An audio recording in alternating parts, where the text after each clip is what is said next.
ஒரு uncommon opinion. Dude actually ஒரு நல்ல படம். இதோ ஒரு பழைய சேயிங் உண்டுல்ல, I mean it is a very popular saying that don't judge a book by its cover அப்படின்னு சொல்லுவாங்கள்ல. நான் சொல்கிறேன், don't judge a movie by Instagram reels or any kind of social media reviews. Because இது வரைக்கும் நான் பார்த்தது எல்லாமே பார்த்தீங்கன்னா, அந்த மூவியை வந்து ஒரு கேவலமான ஒரு கேடுகட்ட ஒரு படம் அப்படின்னு தான் திரும்ப திரும்ப சொல்லிட்டே இருக்கிறாங்க. And specifically talks about 3 characters. ஒன்று வந்து அந்த பிரதீப் ப்ளே பண்ணுற கேரக்டர் அகன், தென் அந்த மமிதாவோட character that's called she's called Kural, and then she has a boyfriend named Pari.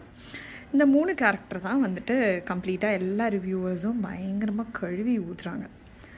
But there is one character யாருமே பேசலை, யாருமே அதை பற்றி மூச்சே விடலை. அண்ட் அதுதான் ஒரு மட்டமான கேரக்டர். சரத்குமார் ப்ளே பண்ணுற கேரக்டர், குரலோட டேடி ஆட்டு. He is one caste very கொலகாரன், ஒரு ஆனர் கில்லிங் பண்ணுறாரு. அண்ட் அதை பற்றிலாம் யாரும் எதுவும் பேசவே இல்லை.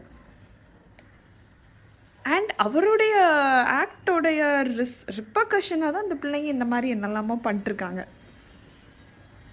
ஏங்க இந்த known devil is better than an unknown ஏஞ்சல்ன்ற மாதிரி என்னதான் வந்து being a caste fanatic doing honour killing எல்லாம் தப்புன்னு நமக்கு தெரிஞ்சாலும் பழகி போச்சு, இது என்ன பெரிய விஷயமா அப்படின்னு தோணுதா?